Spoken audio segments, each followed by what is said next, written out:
In this heartfelt Christmas episode, we reflect on the bittersweet emotions of the holidays as we honor the memory of our children's late grandfather, whose birthday was on Christmas Day. We share how we balance grief and joy by teaching our kids about his legacy, creating meaningful traditions, and embracing moments of self care.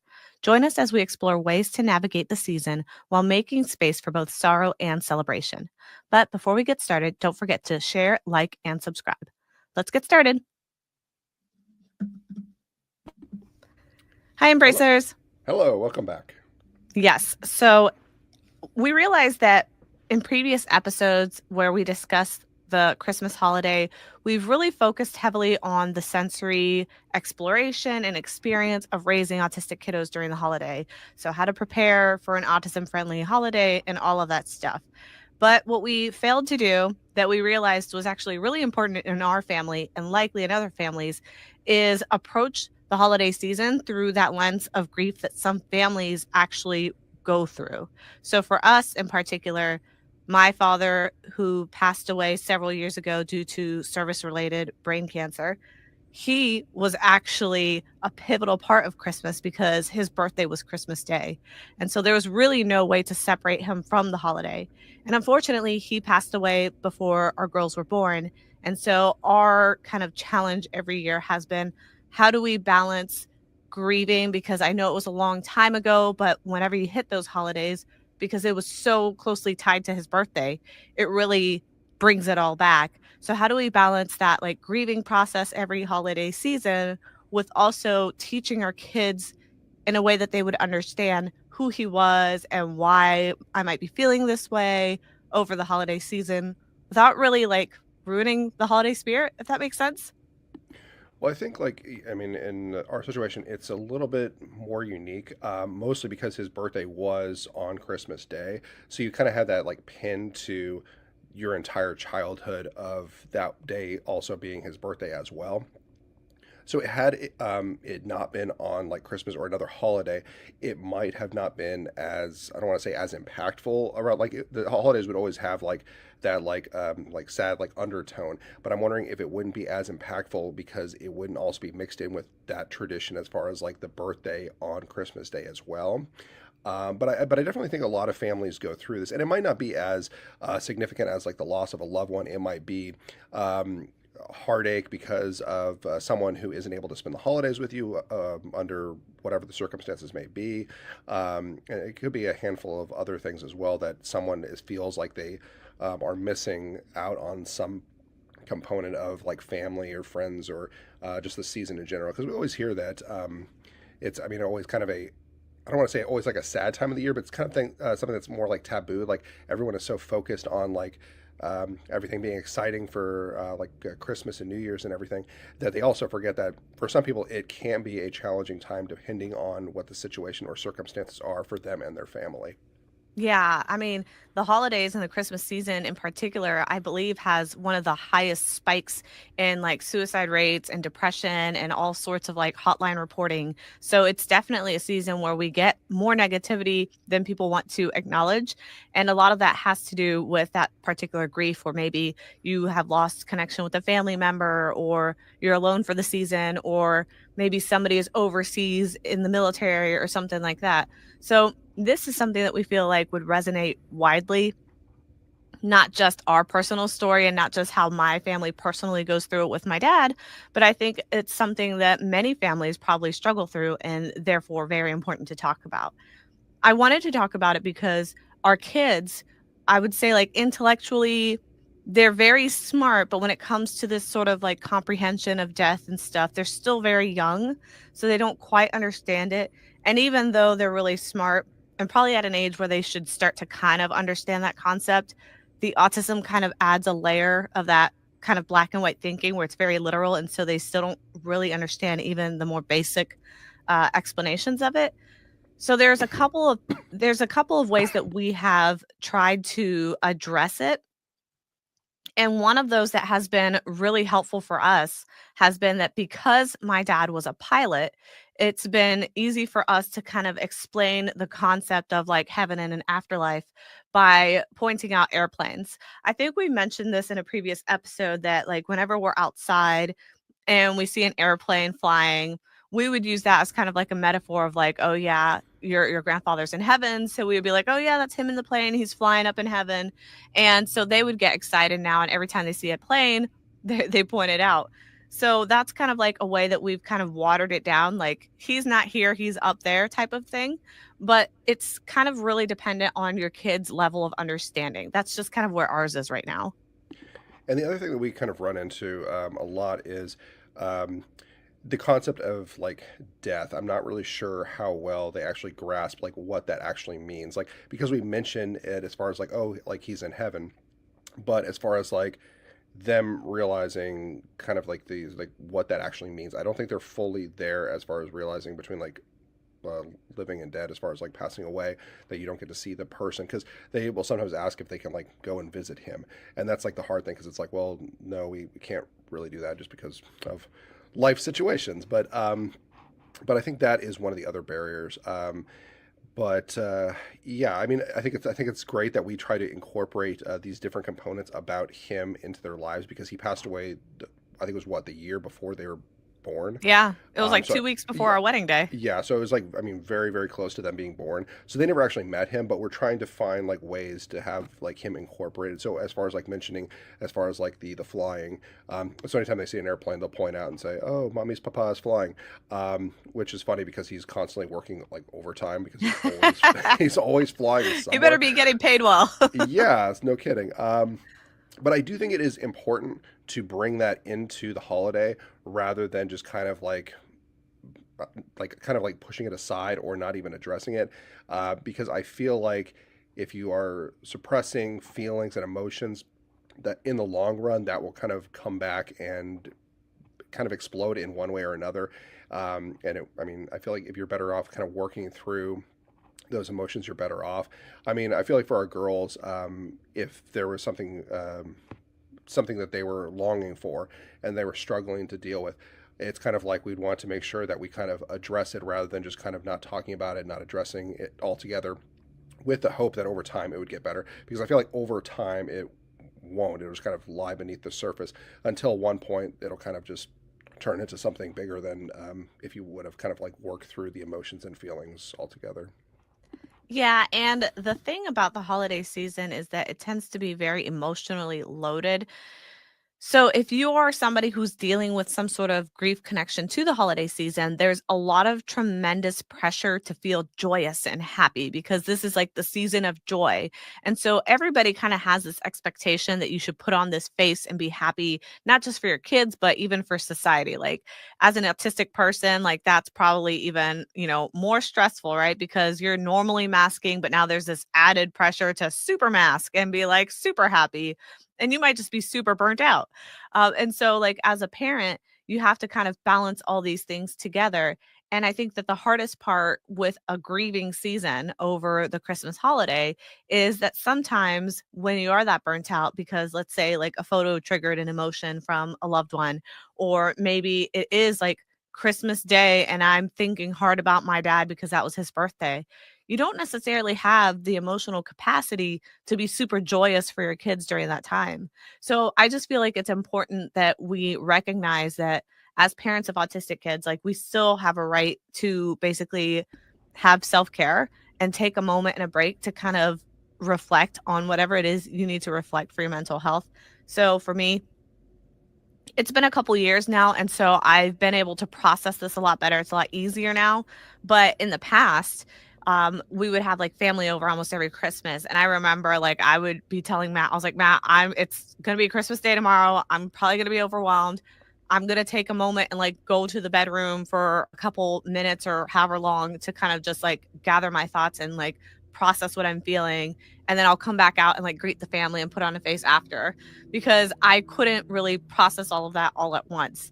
So I would make sure that I had that time and that break. And I would tell people in advance, like I would tell people, hey, I'm happy to have you over, but this is like a challenging time for like me and my family. And every year this like triggers these thoughts and feelings. And so I'm going to have to need some space to kind of reflect on that.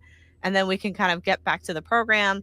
But I communicate and make sure that people know how I'm feeling. And what that has done is it's allowed me as a parent to not get overwhelmed and then kind of lash out at my kids or be overly sensitive with them, because they can sense that too.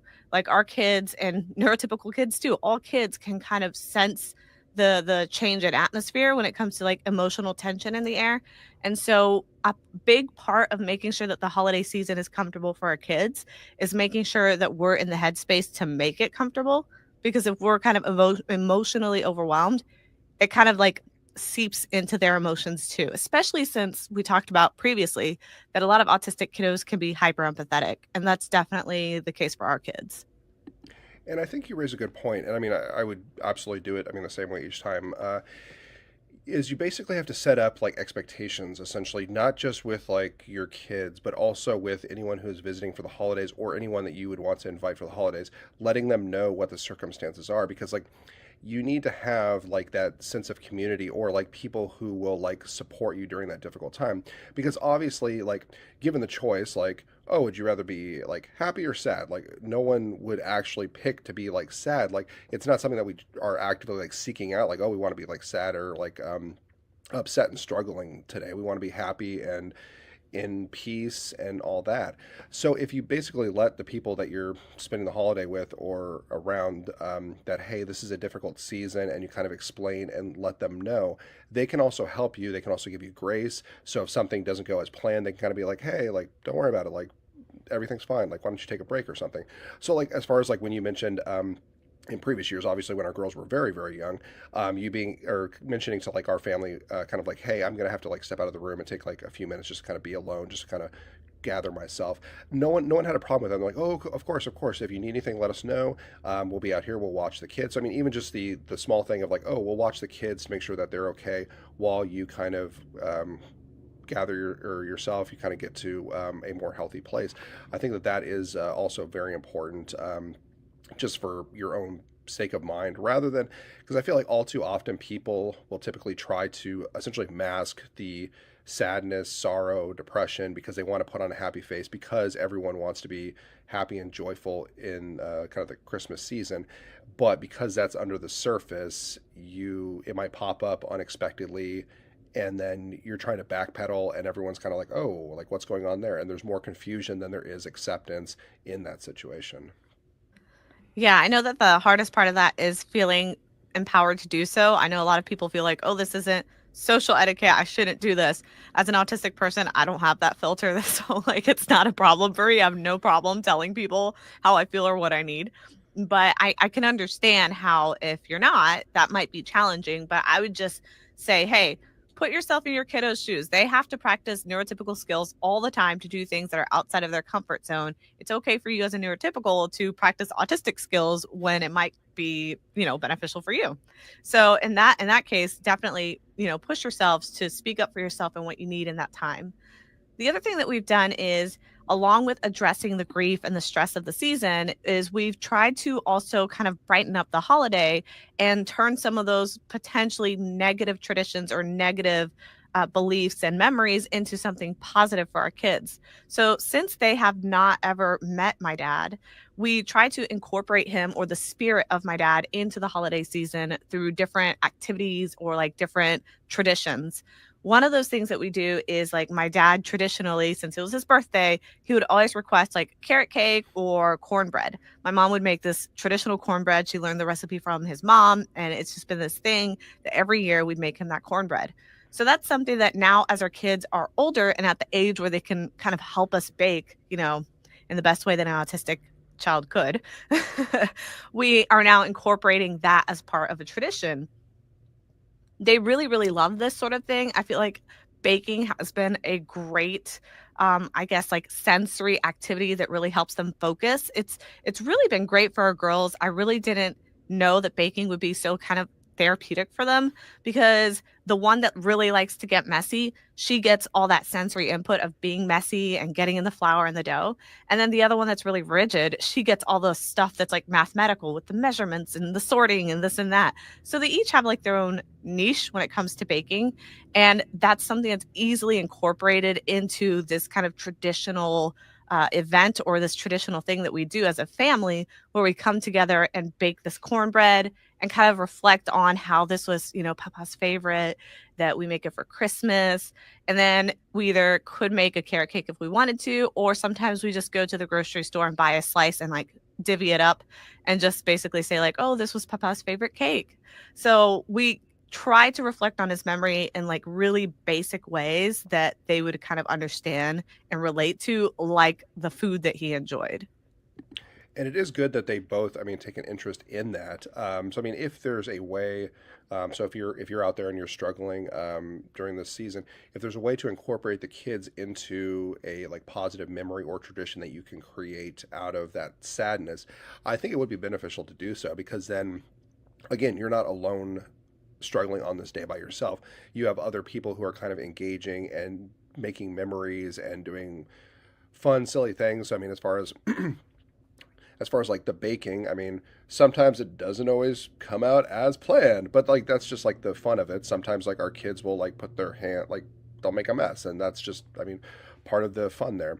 Um, I don't know if you've noticed, Leah, but I've tried to pass along your father's legacy, not just during Christmas, but the entire year. I've really tried to His step up. horrible sense of humor, you definitely Hey, pass you that got along. it. I was gonna Did I say, get I was it? gonna say the dad jokes. I'm definitely trying to Yeah, step up you've my kept my that. dad jokes, just so you feel like he is always there, giving you a wonderful laugh here and Yeah, I always joke about how they say like you always like marry your father. I'm like, I there. sure did. Oh my gosh, At no. least the corny parts of him. The best parts, I would say. But yeah, that's what we do. And another thing that kind of does is like when you do things like baking or other things that have like sensory components to it, your brain is wired to really remember those things and make those strong associations. So, like, over time, our kids would easily associate the smell of like baking cornbread with my father. And so, even as time goes by, as we get older, maybe after we pass, they get a whiff of cornbread and that might bring back that memory. Like the olfactory system is really strong when it comes to memory retention. Yeah, that's true. I mean, it would be nice to, I mean, keep the tradition going for our kids so they can keep enjoying that. So, plus, who would have thought that the one that's bouncing off the walls would suddenly be able to stay still long enough to bake anything? So, Yeah, yeah, that's an added bonus that we wouldn't have necessarily thought would happen. So, yeah. kudos to Because the figuring that one out. mushiness is enough of an incentive to keep her there. If she But if but she can put her hands elbow deep in the mix. even so, she wants to dump the powder in or whatever. She wants to stir. She wants to do each She of the components. loves baking. But like 90% of the time, she wants to run around the house. But for that small segment of time that you're baking, she wants to stay in one place and focus on that one activity. So I mean, it Yeah. is beneficial. I mean, in that sense too. And if your child is not the type that likes to bake, there might be other traditions that are more closely tied to whoever that loved one is. Like maybe they were an artist or they liked art as a hobby. You could do something like that and do an artistic activity with them. Maybe they really liked soccer. So maybe every Christmas or whatever, you go in the backyard and you kick some soccer balls around and talk about it. So just finding a way to connect with that loved one is a way that we've dealt with being able to process that grief, and we've also been able to really create a connection, a physical connection to something that is not physical to our kids. So they're not able to see my dad, they never met him. But because we have put in these traditions and we talk through it and we really talk about who he was and what he liked, it creates at least this really tangible idea of who he was and makes it easier for them to connect to somebody they never met, which was really important for me because our girls would have been his first biological grandchildren. And so it was really important for me that I kind of create that connection the best way that we could. And I mean, you raise a good point. I mean, obviously, it doesn't have to be just baking, but I'm just thinking of like if you have a family member that's in military service and isn't able to come home for the holidays, it would be good. It would be good to try and do something that they would have enjoyed with the family loved ones. So again, if they loved playing soccer or something, it might bring other people together in the family, or you could teach the young ones about their uncle, for example, by playing soccer and be like, oh, he always loved playing soccer. Let's kick the soccer ball around or do whatever that he enjoyed. So then it kind of like bonds like the family, focusing on that person and the things that they enjoyed when they were with the family. I think that's important because it keeps kind of their legacy alive. It kind of brings the family closer where they're focusing on that individual rather than trying to forget their memory altogether. It kind of brings everything back together, focus on that one focal point. And I think that is, I mean, the main part of the holidays. Like, you don't want to forget the ones that have passed or are longer with us or can't be there for this time. You want to remember them, and try and bring that unity together as best you can, so we're not just all isolated in the holiday season. Yeah, I think the other thing that we do is we do bring like a photo. We have a photo of him present at all times, kind of in our kitchen area off to the side. And so during the holiday, when we are talking about this stuff, we kind of bring that in as a visual aid to again kind of tie in physically what we're talking about to make it easier for them to conceptualize what we're saying, who we're talking about, that sort of thing. So that's something that's helpful too if you have like a visual learner or an autistic kid who's really heavily reliant on visual aids is bring in a picture or some sort of representation. That's again why we do the airplane thing because it's like a physical representation of like heaven or the afterlife for us for them. And it makes it a lot easier for them to consume and understand what it is that we're telling them. So that's another kind of tip on how we're able to communicate effectively with our autistic kiddos.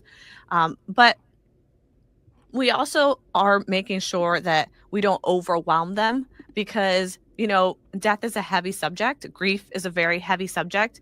And it's hard for any kid, let alone an autistic kid who might be hyper empathetic or who struggles to understand emotions. So we make sure that we definitely dilute what we're saying to an age appropriate level, but not just age appropriate. We also make sure that we're taking their mentality level appropriateness in check because depending on the autistic kid, like they could be 17 and have the age appropriate level of like a 5-year-old, depending on, where they are at.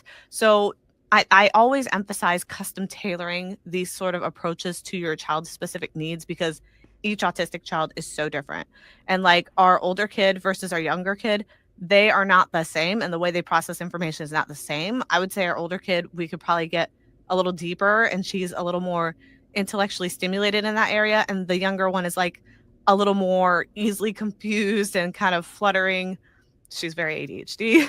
So we probably have to like water it down more for her. So just custom tailor those conversations to your child's specific needs and how their brain specifically works. So essentially, age appropriate, but not just age in years, but age in like Their ability. mentality kind of. Right, right. Yeah. So I mean, being able to gauge like what is appropriate, and then obviously Cognitive addressing it. ability. Right, right. Okay, that Yeah. makes sense. And Yeah. then obviously they aren't overwhelmed or like super struggling with like the concept. They're able to take it in kind of a bite size that's acceptable for them. That makes sense. Yeah. And as they do age, as they progress, if they do start getting to a point where they want to talk about these things, for me, I feel like one of the traditions I would like to start if they get to the point is maybe trying to write down some reflections with them, whether that's words or pictures or something like that. Maybe being like, okay, what are some things that you would say to him if you met him? Or what are some things that you wish that you had that you don't have? Because another thing is we don't know if our children are grieving his loss or not because they're at an age where they are starting to process this. And our children, unfortunately, don't have a strong grandparent present. And my dad was an amazing like grandparent figure, and they are missing out on that. And they don't really have a great replacement for that just because of lots of complex family issues. But because of that, we don't know if that's a need that's unmet and they're aware of it or not aware of it.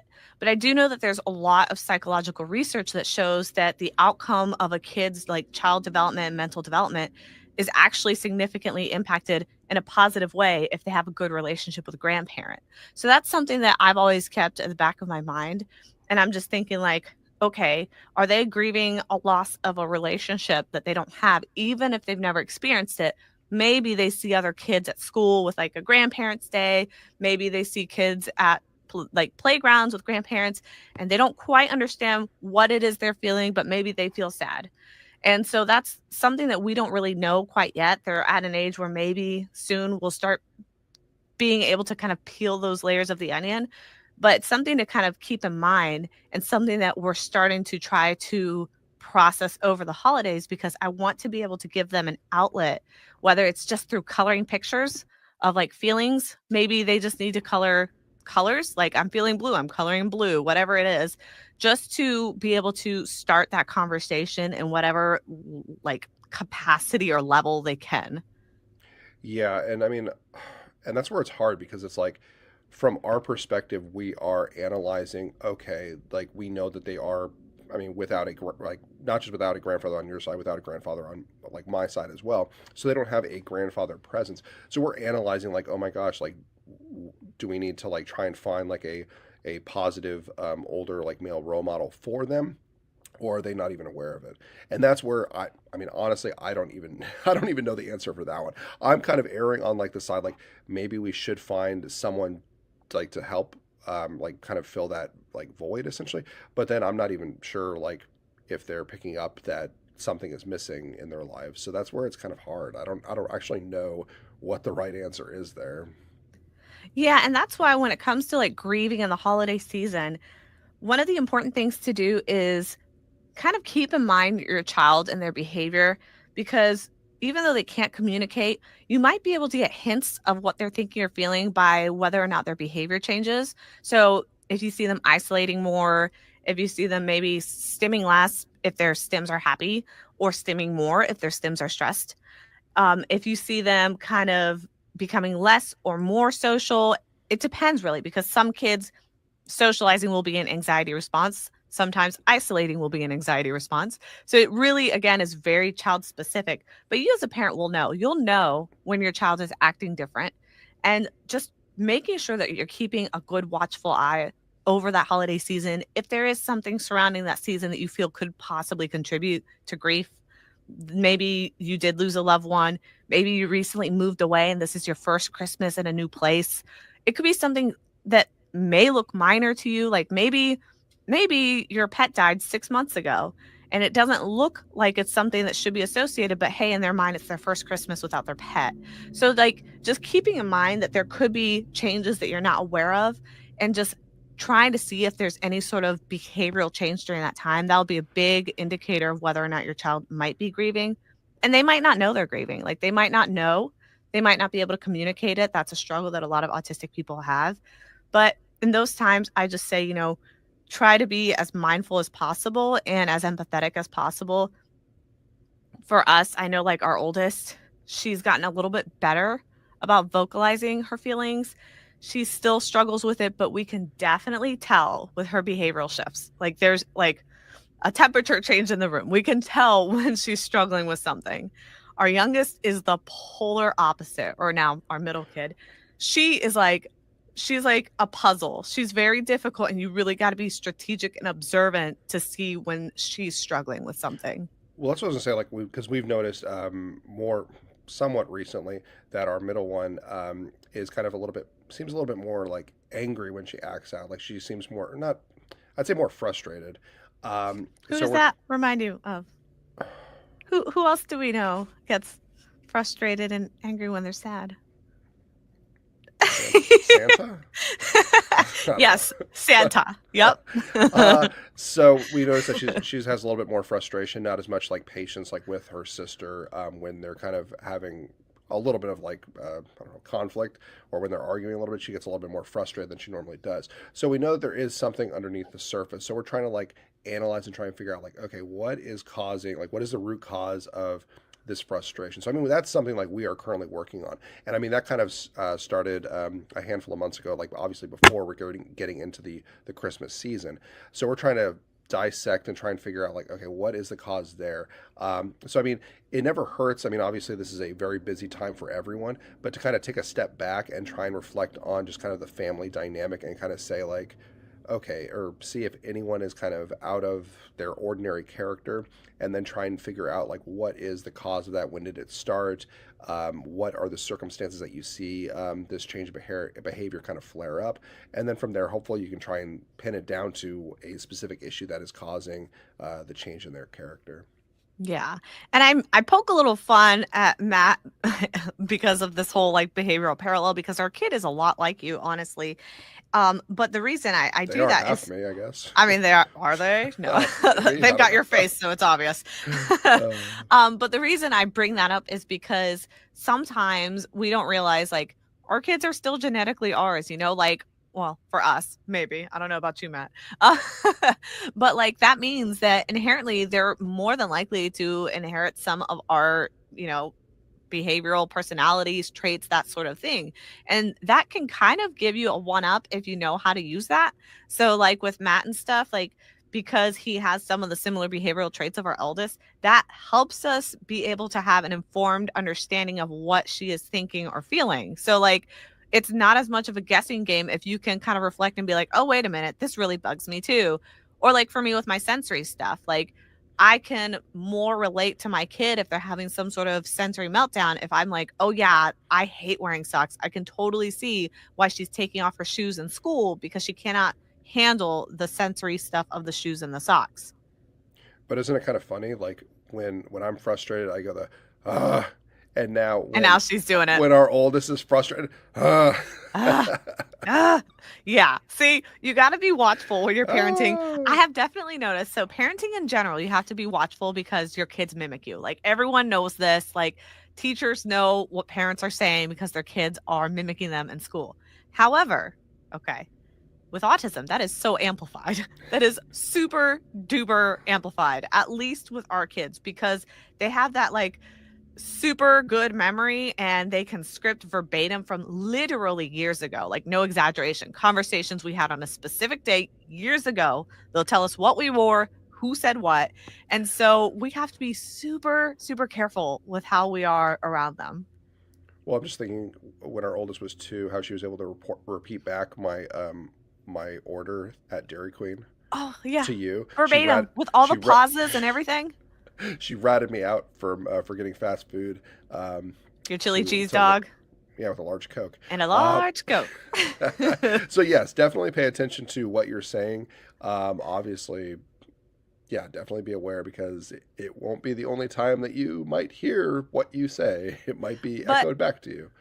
on the positive side, that also means anything positive that you say can be echoed internally. So over the holidays, all of this positive affirmation stuff that you try to do, all of this traditional stuff that you try to do, all of this like talking through the emotions in whatever capacity your child is able to, this stuff will stick. It will stick for many autistic kids just because of the way that their brains work. So definitely, even if you don't feel like you're seeing results, just keep it up because you never know what they're internalizing. Because I know like our middle kid, we had no idea how much she knows because she does not talk about it. She does not bring it up. Like we always thought that she wasn't processing things just because of the way she behaves and stuff, but she actually is processing a lot more than we thought. So just again, always presume competence because worst case scenario, it's not sticking, but if it is, you could be missing out on a lot of good if you don't. Yep, I agree. So we're going to wrap that up here, but just kind of re-emphasize that, the holiday season is really about connection and really honoring those that, for us in particular, like our loved ones that we've lost. For those of you who can reflect deeply on that, I know that it is a tough season. It's something that is difficult to discuss with our kids, but there are some steps that we can take.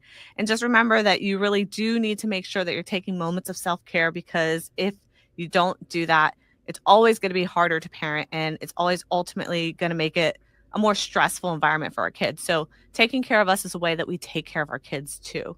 And also remember, there's fun ways and sensory friendly ways that we can incorporate memories with our kids. So for us, whether that's like through baking or storytelling or craft making, maybe we'll make paper airplanes because that's something they like to do. And my dad was a pilot. Custom tailor those experiences with your kids and make new traditions to help turn those grieving moments into something positive and something bright to look forward to each holiday season. Yep, I agree, and definitely bring that and incorporate that into kind of the family dynamic. And I feel like you're better off doing it versus trying to overlook it or not address it altogether.